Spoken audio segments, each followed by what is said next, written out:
Olá, como vão vocês? Espero que todos estejam muito bem.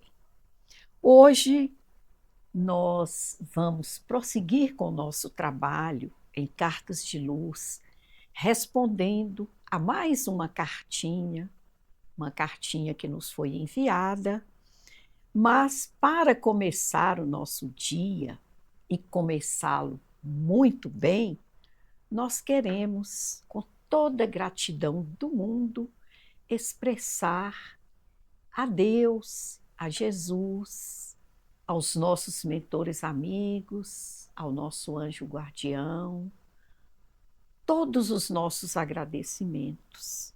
E queremos também pedir que Jesus nos abençoe, nos proteja, nos ilumine, ilumine grandemente o nosso convidado, que é para nós muito especial, e logo, daqui a pouquinho, vocês vão saber quem é. Para começar os nossos trabalhos e começá-los assim de uma maneira bem forte, bem firme, nós lembramos de quem? De Emmanuel. E aí pegamos o livrinho Fonte Viva, que é ditado por ele, através de Francisco Cândido Xavier, e vamos ler um pedacinho. Se você se identificar com essa questão, ótimo. Se não, pense também do mesmo jeito. Diz ele o seguinte: vive sitiado pela dor, pela aflição, pela sombra ou pela enfermidade? Renova o teu modo de sentir pelos padrões do Evangelho e enxergarás o propósito divino da vida atuando em todos os lugares, com justiça, misericórdia, sabedoria e entendimento. Então, que nós hoje possamos ser discípulos verdadeiros do Evangelho, para que assim a gente possa realmente estar integrado ao amor de Jesus. Olha, estou muito feliz por ter aqui o nosso convidado. O nome dele é Américo Sucena. Américo, muito feliz, é um prazer receber você aqui. E, para começar, eu queria dizer para todos vocês que o Américo, ele é estudioso há muitos anos do Espiritismo, é espírita, né? E trabalhador no Espiritismo, na doutrina espírita, palestrante, faz um trabalho notável também de esclarecimento, de explicação das obras de André Luiz e de outras obras. E também ele é realmente uma pessoa, é um orador também espírita. Então, apresento a vocês Américo, e muito prazer, Américo, em receber você.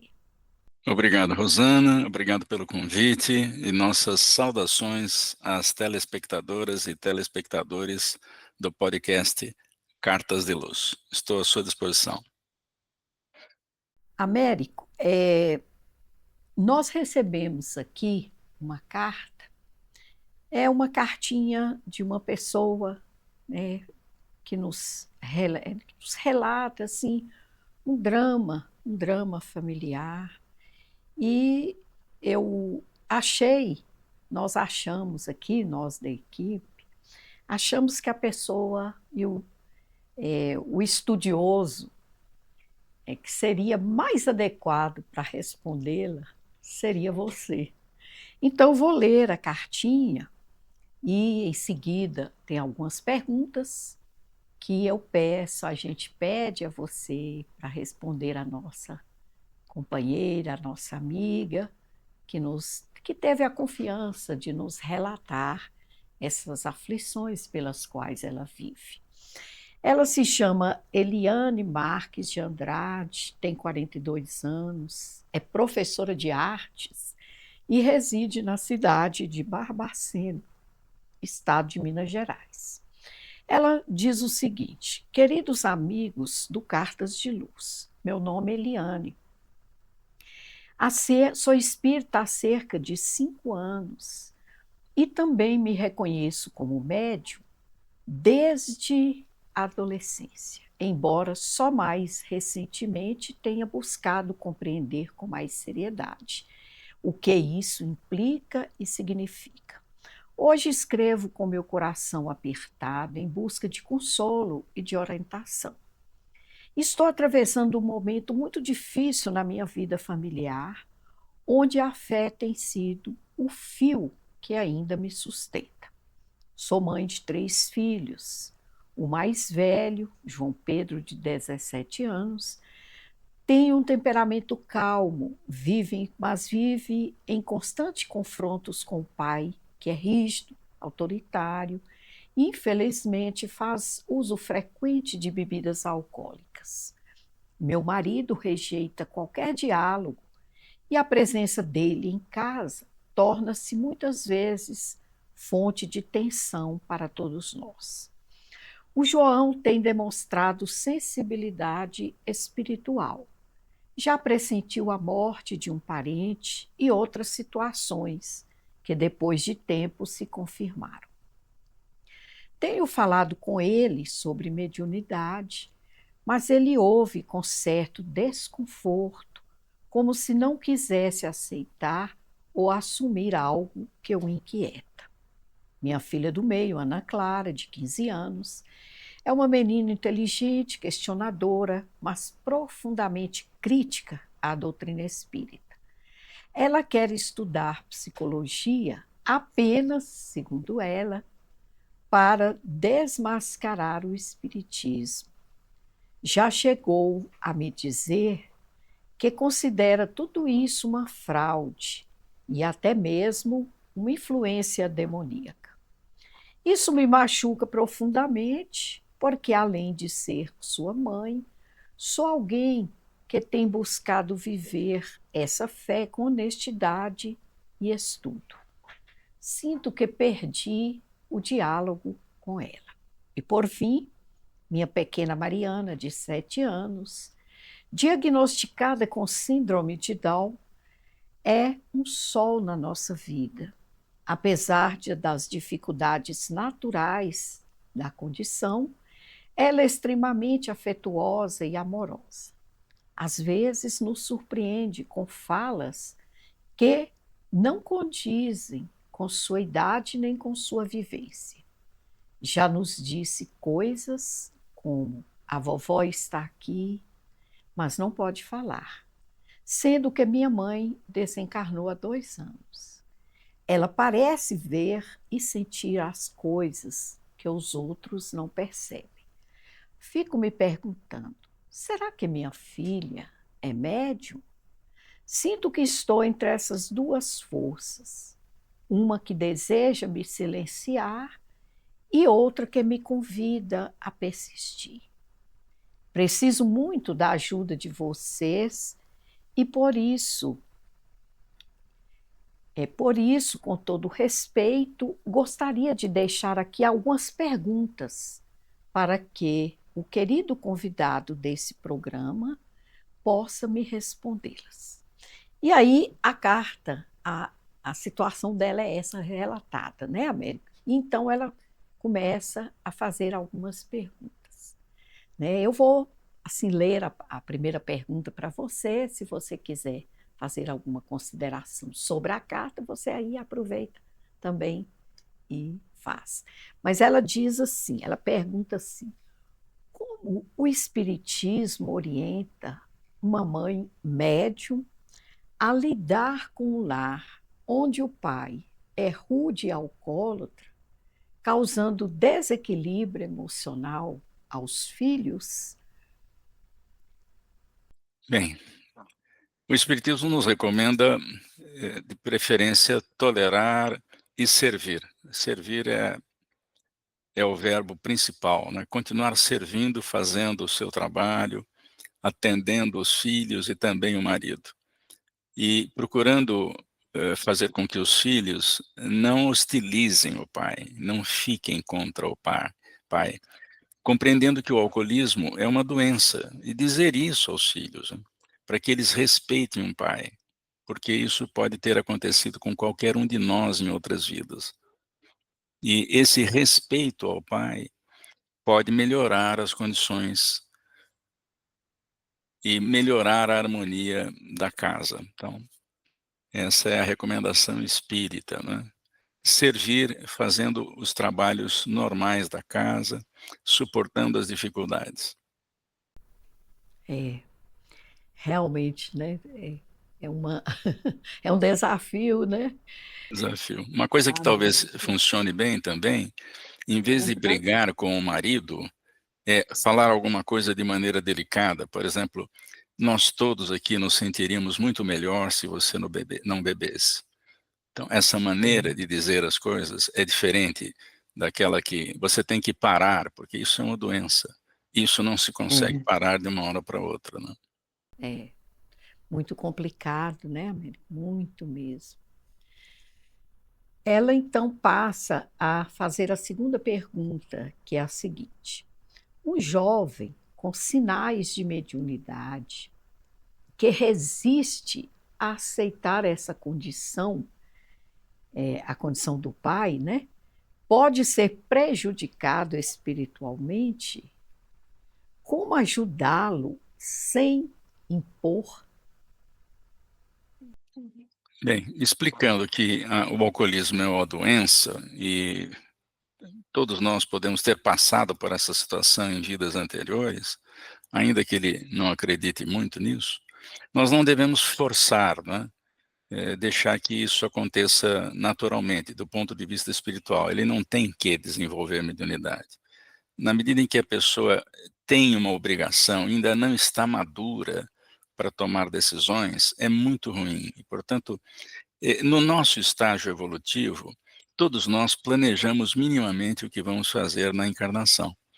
É claro que a gente esquece, mas a vida se encarrega de nos colocar na posição em que planejamos fazer algo. Claro que podemos não fazer. O livre-arbítrio é predominante nas criaturas. Elas decidem o que vão fazer. Combinam uma coisa na vida espiritual, vem para cá, a vida empurra a gente a fazer aquilo e a pessoa pode não querer e pode desistir.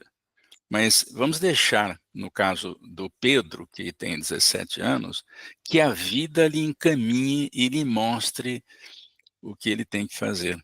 Se ele tiver que trabalhar com mediunidade, é bem provável que vai conseguir, porque vão acontecer coisas que nós não conseguimos prever.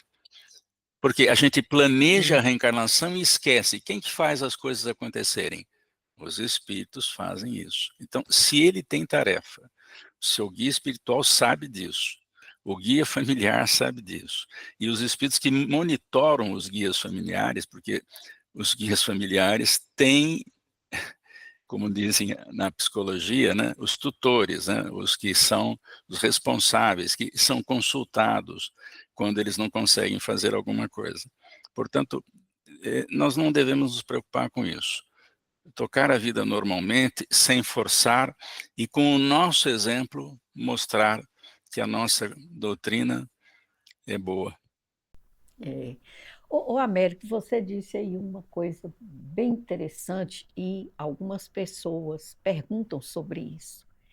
É, é sobre essa questão. Todo mundo fala, a gente tem um anjo da guarda, né? Todos têm um guia espiritual, etc.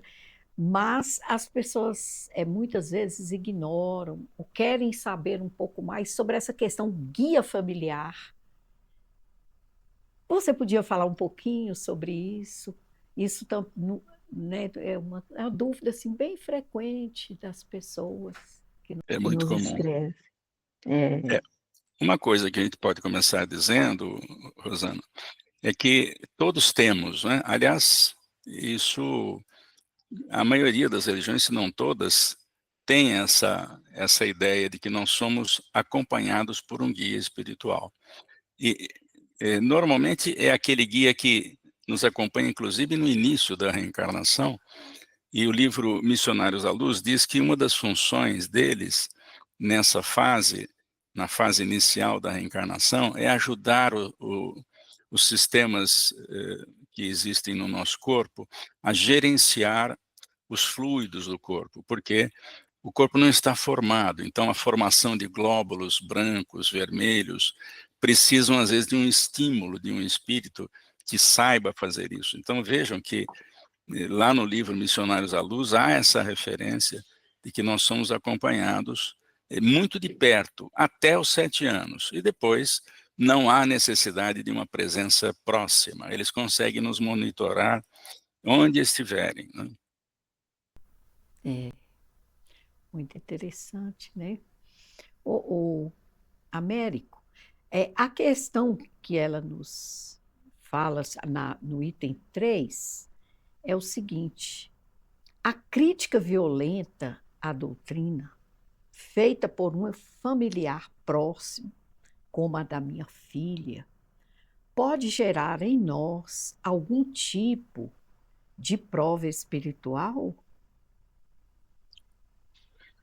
Olha, a prova já está acontecendo. Estar numa família em que o pai não está estruturado, está adoentado, realmente isso já é um problema, né?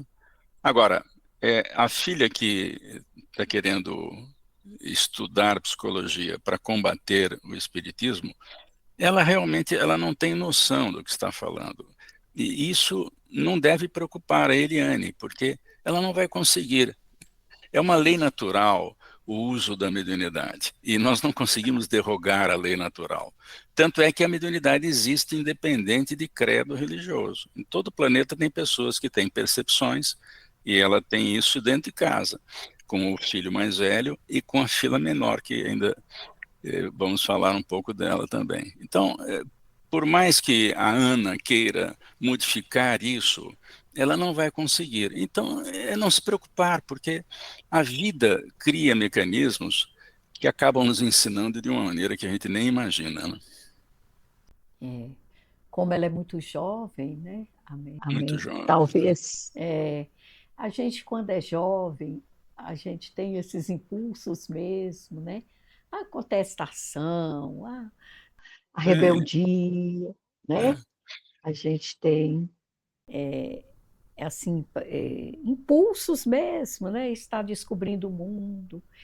E talvez é uma forma até de manifestar a própria insatisfação, né? Com sim. determinadas situações, não é isso? E é isso que você disse, né? É a vida, nada, nada como a vida, né? Para nos ensinar. Aí ela continua perguntando, assim, dentro desse assunto, né? O desejo de minha filha de estudar psicologia com o objetivo de, entre aspas, desmascarar a mediunidade, pode ser um impulso inconsciente de aproximação da verdade? É interessante, né? Então, como a mediunidade, eu já disse, é uma lei natural, foi concebida pelo Criador e vai nos acompanhar para o resto da eternidade, porque é como se nós tivéssemos um radiotransmissor dentro de nós, mas que precisa ser desenvolvido. Porque os espíritos superiores, os espíritos puros, eles comunicam a grandes distâncias através da mente. E esse exercício começa naquilo que a gente chama hoje de mediunidade. Pode ser que mais à frente nem chame mediunidade. Ou seja, um espírito superior responsável por um planeta, por exemplo, ele precisa conhecer as leis universais todinhas, né? Senão ele não consegue gerenciar um planeta. Precisa conhecer todas as leis morais e precisa ter passado pelas experiências antes de assumir essa responsabilidade. Jesus é o nosso mestre e governador planetário, portanto, eh, ele fez essa jornada. E essa lei natural da mediunidade, se a gente for contra ela, é como nadar contra a correnteza. Não vai dar certo, porque ela existe e depende de uma característica orgânica que não nos cabe derrogar. Por exemplo, uma pessoa que tem muita sensibilidade mediúnica, ela tem uma glândula pineal bastante cristalizada. A glândula pineal, ela controla os impulsos sexuais no início da reencarnação e ela libera isso quando chega à puberdade, quando chega na pré-adolescência, adolescência, e ela murcha, e aparentemente ela não teria mais funções a cumprir, mas não existe nada no organismo humano que não foi planejado.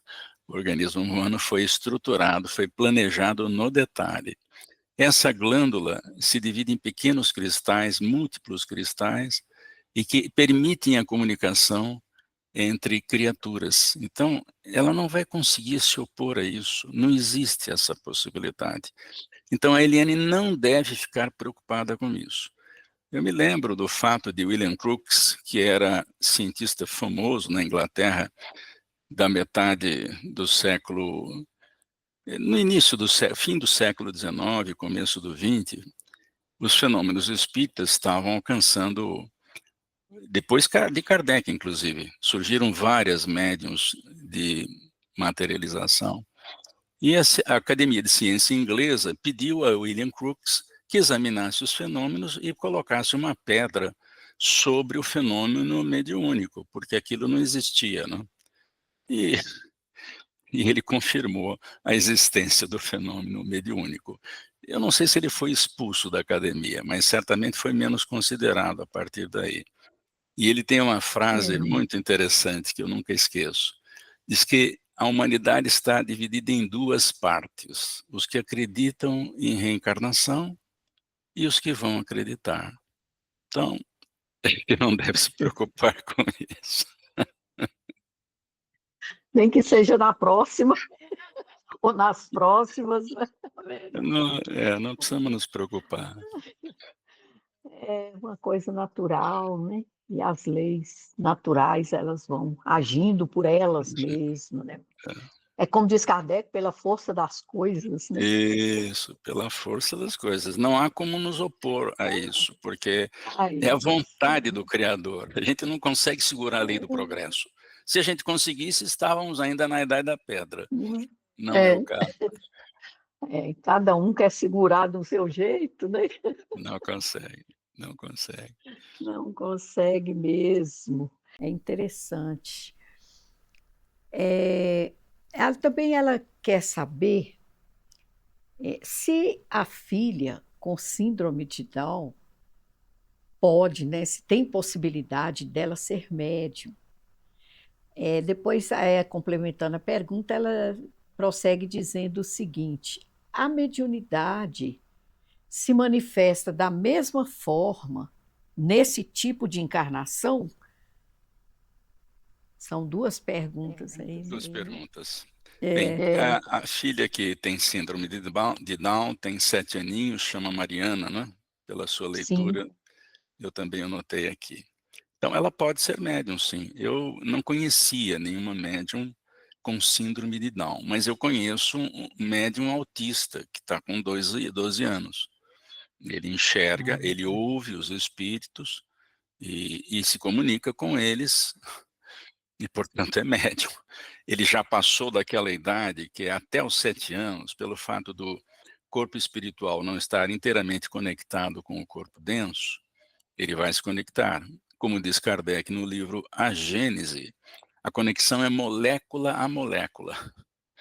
Mas essa conexão não é firme durante os 7 primeiros anos. É claro que esses 7 anos é uma data, é um período, mas não é fixo, né? Fez aniversário de 7 anos, pronto, o corpo está junto do corpo espiritual. E, portanto, pode demorar um pouco mais, pode demorar um pouco menos. Nessa fase, algumas crianças têm facilidade de ver os espíritos sem ter mediunidade, porque elas estão, às vezes, levemente afastadas do corpo em determinadas situações. E isso não é mediunidade. Como a Mariana tem 7 anos, a gente só vai poder afirmar mesmo que ela tem características mediúnicas depois dos 7, né, lá pelos 8, 9 anos, se ela continuar, vendo espíritos, muito provavelmente ela será médium, porque a partir daí ela precisa ter características físicas que permitem o uso da mediunidade, o que até os 7 anos a gente não pode afirmar que tem, né.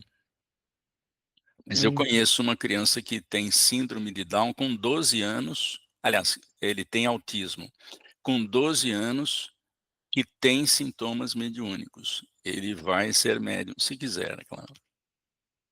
nossa, Agora, é, médium não dá para desligar, né, médium é médium sempre, né. Quando ele não usa, aquilo pode atrofiar, como qualquer parte do nosso corpo, sem utilização fica atrofiado. Quebra um braço, fica 2 meses com o braço engessado, ele atrofia, tem que fazer fisioterapia. Mas o braço está lá, e tanto a mediunidade vai estar lá também, atrofiada, mas estará lá. Na é, outra pergunta, ela ela está fazendo, perguntando se mesmo com síndrome ela pode ter manifestação mediúnica. Pode acontecer, né, pode acontecer. Eu já conheço alguém com síndrome que tem.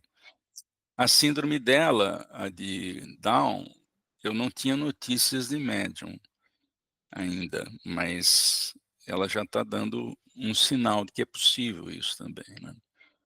Como a um gente não conhece indicativo. muita gente, é um indicativo. Como a gente não conhece muita gente com síndrome de Down, a gente não pode afirmar, mas eu imagino que eles podem ter, sobretudo aqueles que têm a síndrome em grau inicial, um grau pequeno, um grau 1, um grau 2, né.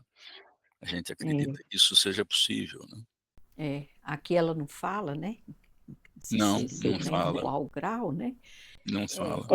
seria, interessante, né, se eu também nunca ouvi dizer, essa hipótese, né, de síndrome de Down, É. né, nesse caso de criança, né, é muito interessante. Eh, ela pergunta também como se distinguir, se o que uma criança diz é fruto da mediunidade ou apenas da imaginação infantil? Também essa pergunta é muito frequente. Muito boa, né. É, Então, o que a gente tem que fazer é observar a criança. Quanto mais espontânea sim, vier a informação, mais credibilidade ela tem. Existe uma orientação de uma psicanalista norte-americana, Carol Bowman, que trata de lembranças de vidas passadas em crianças. Ela mesma teve 2 filhos com essa característica, lembrar o passado. E ela percebeu que a gente não deve estimular aquilo que a criança está dizendo, fazendo perguntas se o assunto não partiu da criança, porque a criança tem muita imaginação, né. é, Mas, por exemplo, ela diz que a Mariana viu a avó, que havia falecido faz acho que 2 anos, né, pelo texto da é, carta, né. Então, nessas horas, pode-se perguntar, por exemplo, na hora que a criança manifesta essa informação, não quando é iniciativa nossa, quando é iniciativa da criança. "Ah, então, e como é que a vovó está vestida?", né. No filme do Divaldo Pereira Franco, acontece esse fato, né, ele vê a avó e não sabia da existência da avó, porque ele não a conheceu, ele tinha que 7 anos, 8 anos. E apareceu a avó do lado de fora da casa e ele grita para a mãe: "Mãe, tem uma mulher que quer falar com a senhora aqui". E aí ele pergunta: "Mas quem é?". E aí ele fala: "Ela disse que é é a minha avó, que é sua mãe". É claro que a mãe ralha com ele: "Cala a boca menino, você não está sabendo o que fala". É muito abestalhado, no filme eles usam esse termo, o Divaldo era muito é, abestalhado quando era criança. E aí, ela chama a mãe do Divaldo chama pela irmã que morava perto, né. E a irmã aparece lá "E aí, como é que está a sua avó vestida?". E ele descreve a avó, né, inclusive foi esse vestido que ela usou, que a irmã mais velha usou, para colocá-la no caixão, né, e perguntou se havia algum um detalhe a mais, né, porque só o vestido não indica que possa ser aquela pessoa. E o garoto disse que ela tinha uma coisa pendurada na goela, que era um camafeu prendendo a gola na parte superior, né. Então, ele estava vendo a avó. Então, nessas horas, a gente pode fazer perguntas.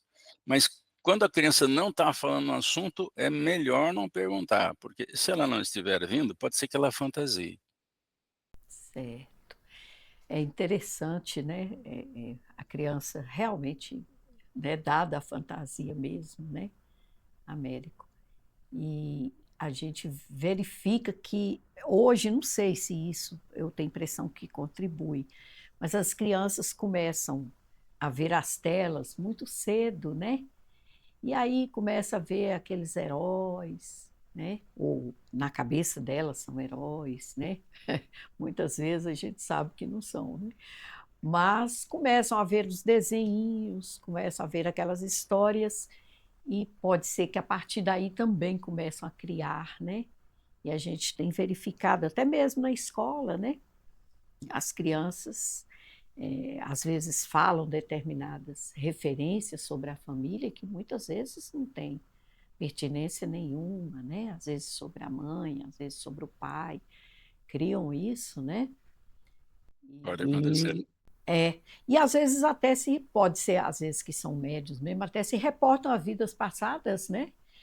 Sim, É sim. interessante, Américo, eu conheci um menininho que o pai dele estava assim bem preocupado, já tinha feito alguns exames com ele e dizendo, ele dizia para o pai que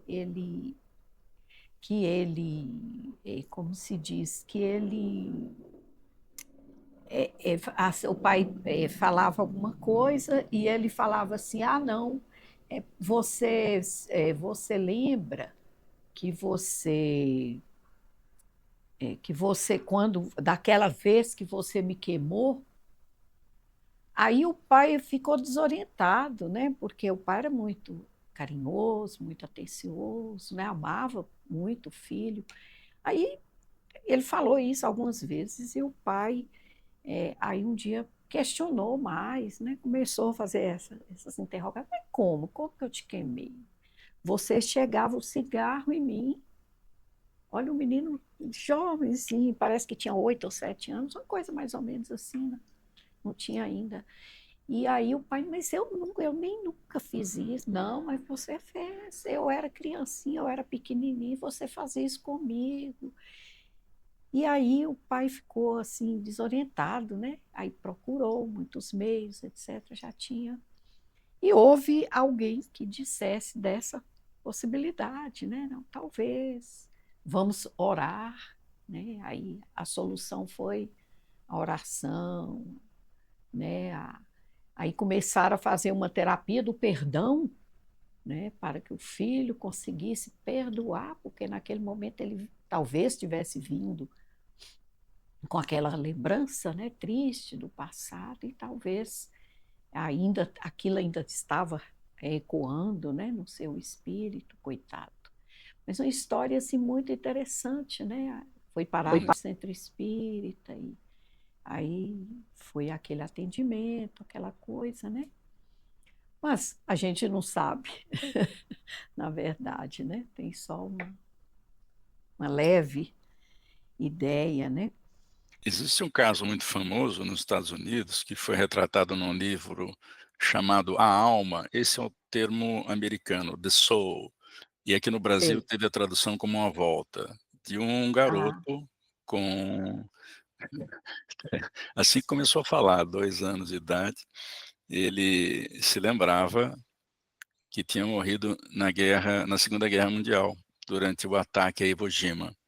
O livro é denso e os pais contam essa hum, história, porque resolveram publicar a história, e, a quantidade de lembranças que a criança tem é enorme, é enorme. Lembrava de colegas, da profissão, dos nomes deles, né. É um livro muito interessante. Portanto, Quando ele se lembra de uma coisa só, dá até para desconfiar, mas quando a criança lembra de nomes de pessoas com as quais a família nunca teve contato, e eles descobriram a família da época Nossa. em que ele era criança, na encarnação, anterior, imediatamente anterior. Ele faleceu em 1945, nasceu em 1998, e 35 Uhum. anos depois ele lembrava de um monte de detalhes. Está em livro. É muito interessante, né, América? E muito interessante os pais terem exposto, né? É, é. O Porque garoto chega a dizer, geralmente os pais não aceitam isso, né, mas, é, tem um lance interessante, porque o garoto diz que ele escolheu os pais, porque eles sabiam que os ah, pais dariam crédito a ele. E o pai foi é, pesquisar, porque ele era católico, atuante inclusive, e não aceita a tese da reencarnação. E ele foi pesquisar, e jogou a toalha, porque ele descobriu tanta coisa que não é possível, aquele garoto não pode inventar tantas coisas assim. muitas informações, né? É, é interessante mesmo, né?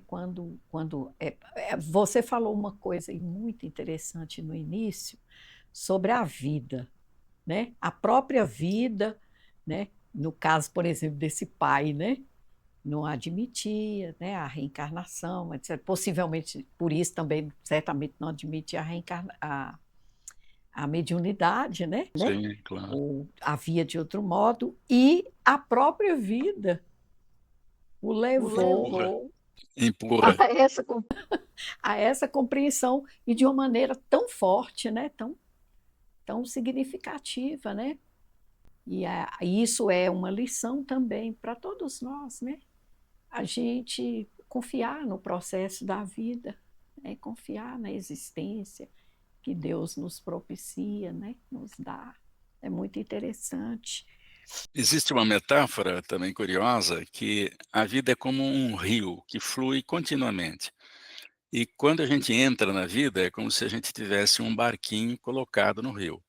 E no começo é aquela confusão, porque a gente não sabe usar o remo, não sabe para que lado vai, então bate numa margem, bate na outra, trupica numa pedra, numa rocha que está saliente na superfície da água, né.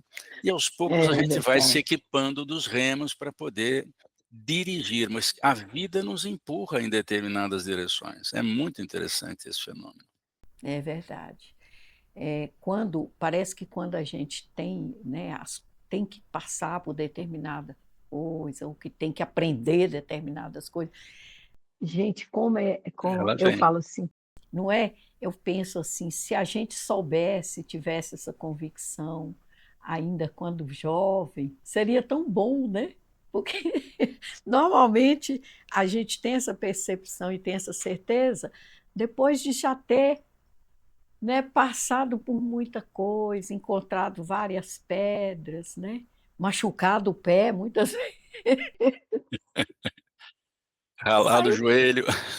ralado o joelho, às vezes até quebrado o braço, Mas isso é né, típico de planetas primitivos de expiação e provas, e acredito até que em boa é, parte do período da regeneração que nós vamos entrar ainda. Mais à frente na evolução, a gente não vai ter problema com isso, a gente vai saber naturalmente essas coisas, né. é, é interessante, é muito interessante, né, se a gente começar, inclusive, a observar o mundo, bem antes, né, e hoje, né, certas coisas já são tão naturais, né? É. E às vezes eram tão difíceis, né? Aí passa a coisa, não, É, né? Quer dizer, o Bill né? Gates lembrou que quando descobriram a eletricidade, todo mundo tinha medo. É claro que ela tem um certo risco, ninguém vai colocar o Sim, dedo na tomada para tomar choque, mas hoje nós é, não podemos viver sem ela. Mas no sim, começo, aquilo era uma coisa horrorosa, porque às vezes em quando estourava alguma coisa por curto-circuito, né, e aí todo mundo não é, queria ter eletricidade em casa, preferia acender vela ou ligar o lampião. é verdade. É muito interessante, né? A gente é, muita coisa, a gente foi muito resistente. Aliás, todos nós temos um nível de resistência, né, a qualquer mudança, a qualquer alteração, né? A gente fala muito sobre isso, né? E, essa questão da regeneração, você falou, e eu acho interessante, Américo. Você acha que a gente vai ter que mudar muito para nessa questão da regeneração? Como que você vê isso? Como que você, nesse mundo, né, que nós vamos Bom, isso é uma caminhar palestra, para né? lá, né? Nós Isso é uma estamos palestra. caminhando, né? É uma palestra, mas a gente pode pontuar algumas coisas, né? Certo. O próprio Kardec, no livro A Gênese, no último capítulo, capítulo 18, ele já vai Uhum. dizer que nós estamos na transformação planetária há um século. É o termo que ele usa, transformação planetária.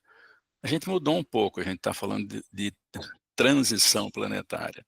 Tanto faz, Sim. é uma questão vocabular, né, linguística. É, Mas exato. por que é um século? Porque ele mesmo diz no livro o Evangelho segundo o Espiritismo, no capítulo 3, quando ele fala de muitas moradas, ele diz que ele classifica os planetas em 5 estágios, né, primitivos, expiação e provas, regeneração, felizes e celestes. E lá na frente do capítulo, quando ele começa a dar as instruções dos espíritos, ele resume várias informações dos espíritos, ele assina e diz o seguinte, e chama o item, o Kardec itemizava tudo e dava um número para a gente localizar fácil. E ele itemiza o seguinte, planetas inferiores e superiores. Ué, como? Se ele dividiu em 5, por que ele dividiu em 2 só, 2 grupos? E ele vai dizer que os planetas inferiores, eles não têm tecnologia nem indústrias. E quando é que nós passamos a ter indústrias? Um século antes da doutrina espírita. A indústria têxtil na Inglaterra abriu caminho para a evolução tecnológica absurda que nós vemos hoje. Mas começou ali, porque quando a fábrica começa a usar equipamentos, na época movidos a vapor e depois a eletricidade, cada vez se quer produzir mais com menos custo. E por isso, um monte de gente trabalha no aperfeiçoamento dos mecanismos. Aí é que surge a tecnologia. E por que essa tecnologia tem que surgir? Para aferir a qualidade de todo mundo. Até que nós tivéssemos na mão isto aqui. Com isto aqui, eu posso roubar banco, eu posso jogar e gastar o meu dinheiro jogando na internet, eu posso até fazer sexo virtual, não é? Usar isso para o mal. Portanto, esse mecanismo, ele nos descortina o mundo, não é? Para fazermos aquilo que a gente quiser. Eu não tenho coragem, ou muita gente não tem coragem de assaltar um banco à mão armada, porque pode ser morto, não é isso? É, exatamente. Então, mas ele pode hackear o sistema e pegar dinheiro. Então, É, todos nós estamos sendo colocados à prova, todos nós, todos nós. Em todas as idades, veja só, crianças podem se perder usando isso aqui. Se a gente não verdade. controlar o uso disso, nós podemos nos perder. Então, está tudo à nossa mão, é o teste final, está todo mundo sendo testado. Nós É. temos que sobreviver até Essa é a terminar o teste. transformação, né? É. E o Kardec fala que isso demora de 3 a 4 gerações, né? Ou seja, 300 anos. Nós temos cento e poucos, né, daquela época, né? Isso. 150, 160, né? É. 160 e É, pouco. 160 do espiritismo, mas já tinha mais É, 100 da já Revolução tinha, né? Industrial. Então nós já Exato. estamos com 260, faltam 30 e 260. poucos É, aninhos, 40 e poucos anos.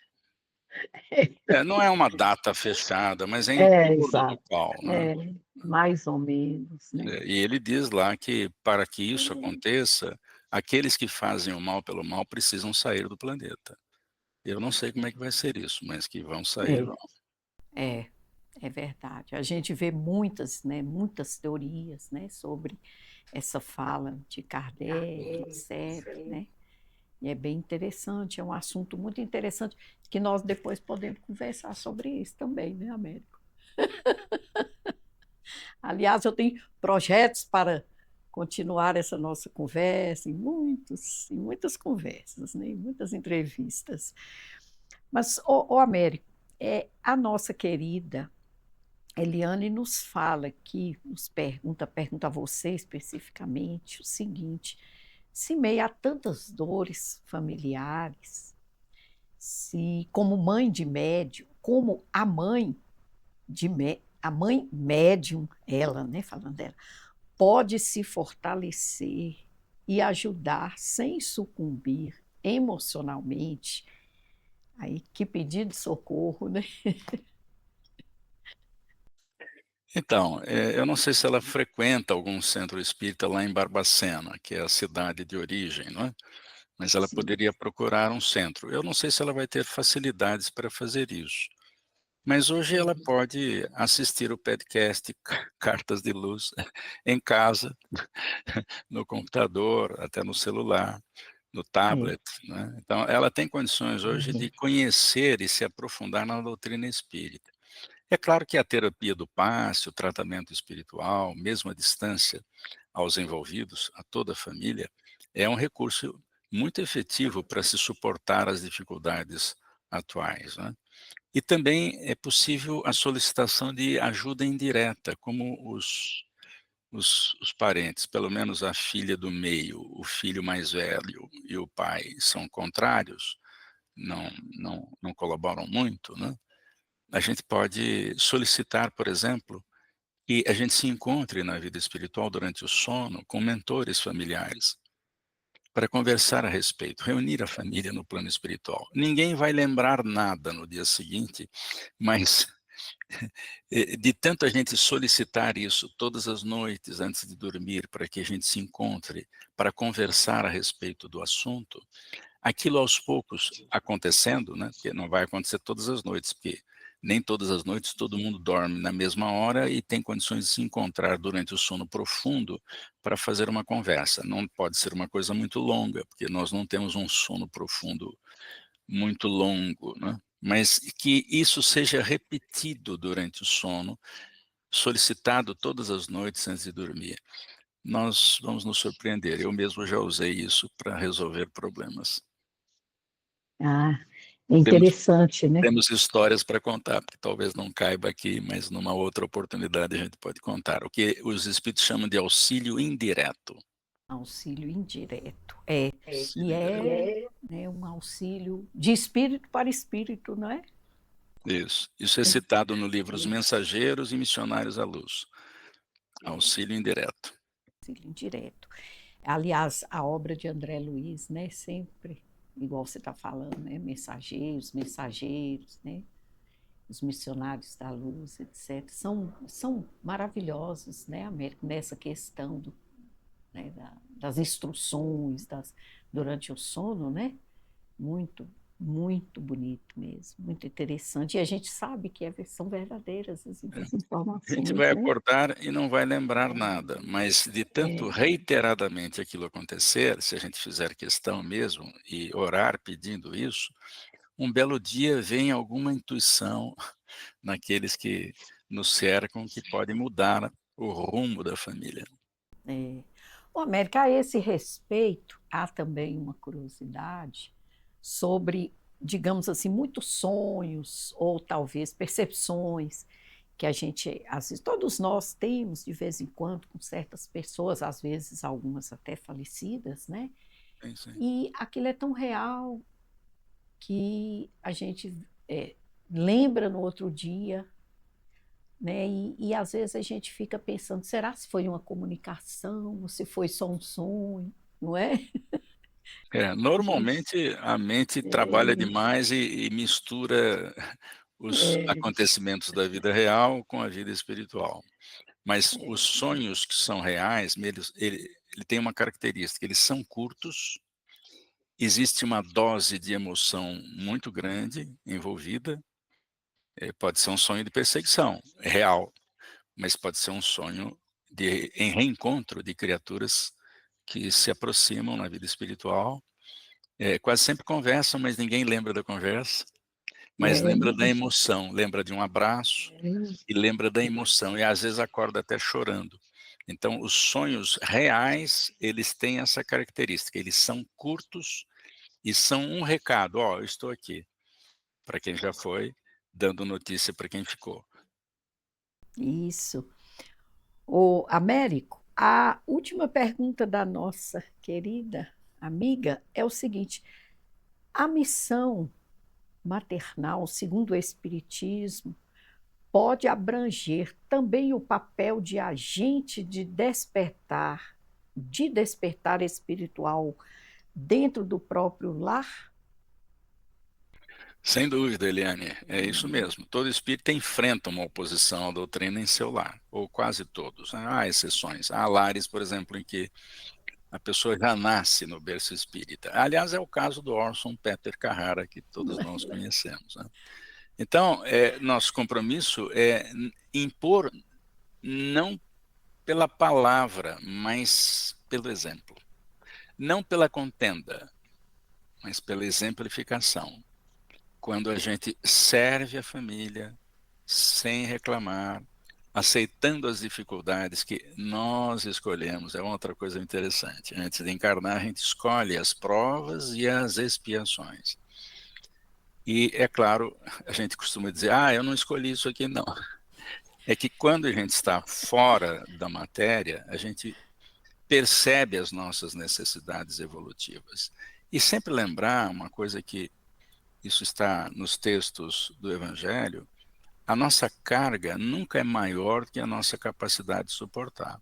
Então, quem tem uma carga maior é porque tem essa possibilidade de suportar, né? Então, a Eliane vai vencer isso se ela continuar firme, conhecendo a doutrina, se aprofundando nela e servindo a todos, com carinho, com amor, até mesmo o marido complicado que ela tem.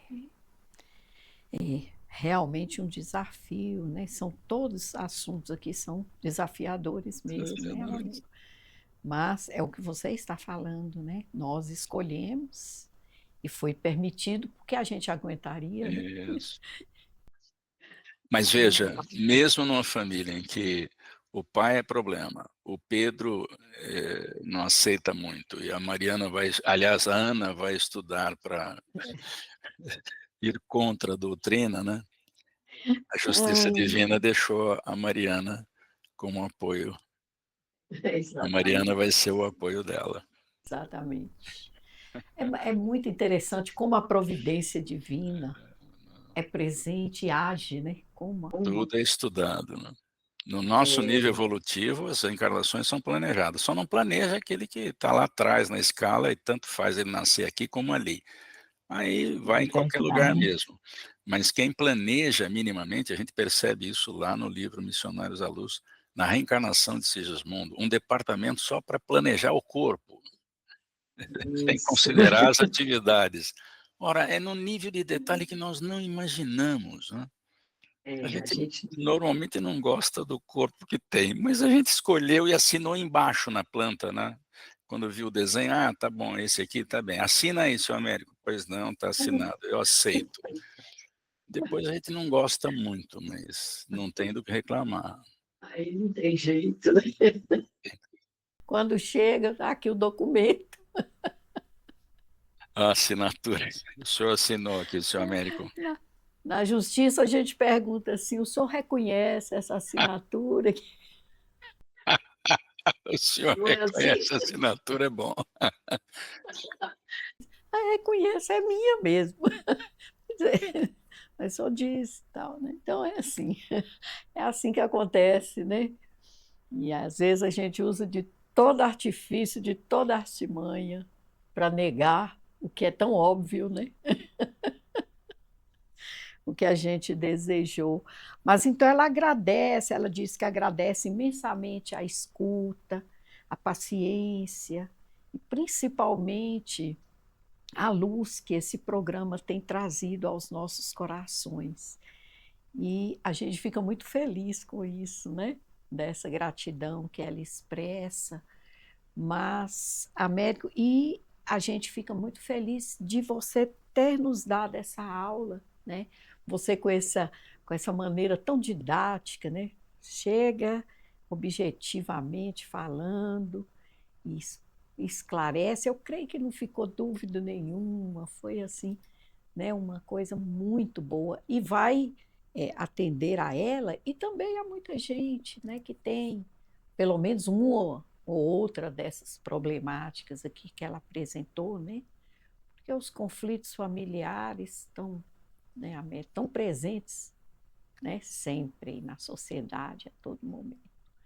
Mas então, América, eu gostaria muito é que você voltasse. Eu queria fazer outras entrevistas sobre esse assunto de mediunidade, sobre outros assuntos espíritas, né? Já que o nosso objetivo é divulgar a doutrina espírita, né? Tudo bem, E estou à gostaria disposição. muito de contar com você. Para mais oportunidades, né? Gostaria de te devolver a palavra para que você agradecesse, já que o nosso tempo já foi embora, foi tão rápido. Muito bem. Bem, eu agradeço, é a primeira vez que eu estou aqui no podcast Cartas de Luz. Eu gostei muito da proposta do programa. Ela atende cartas e solicitações de ouvintes, achei muito interessante, através de perguntas, isso é muito interessante. E eu espero voltar mesmo, estou à disposição. Fica Que aqui bom. as nossas saudações fraternais e kardecianas às queridas e queridos telespectadores do podcast. Ô, Américo, eu acho tão interessante quando você, nos seus programas lá com o Orson, né? Aí que você fala, cara, né, das saudações do cartão, que dependendo do tema, né? Das obras lá. Nossa, ontem mesmo eu achei muito interessante. Todos eles eu acho. Mas, assim, às vezes eu fico rindo aqui sozinha, eu moro sozinha, eu fico rindo aqui em casa sozinha das suas saudações. Além de tudo, o bom humor que você tem é maravilhoso. É, América, eu te agradeço demais. Nós vamos nos encontrar outras vezes. Por falar em Orson, Orson foi o nosso primeiro convidado. Quando nós tivemos essa ideia, eu já era amiga do Orson, liguei para ele, vim conhecê-lo pessoalmente muito tempo depois, expus para ele, e ele, nossa, me deu todo o apoio, tanto que ele e a Ilza foram os primeiros convidados nossos, e até hoje, né? Assim, eu amo esses dois, são parceirões nossos, né? Mas olha, eu te agradeço imensamente. Aproveito também para agradecer a todos que nos assistem, que compartilham conosco, né, desses momentos, e quero também nos colocar à disposição para que nos enviem cartas, continue nos enviando perguntas, né? Sempre a gente vai convidar aqui pessoas que vão responder adequadamente todas essas questões. E aí eu peço a Deus, finalmente, né, que nos abençoe, que abençoe a todos, que nos dê muita paz, que abençoe os nossos caminhos e que abençoe esse nosso propósito de passarmos por essa transição, né, e sermos aprovados no final para viver um mundo de regeneração. Muito obrigada a todos, um grande abraço. Que Deus nos ilumine.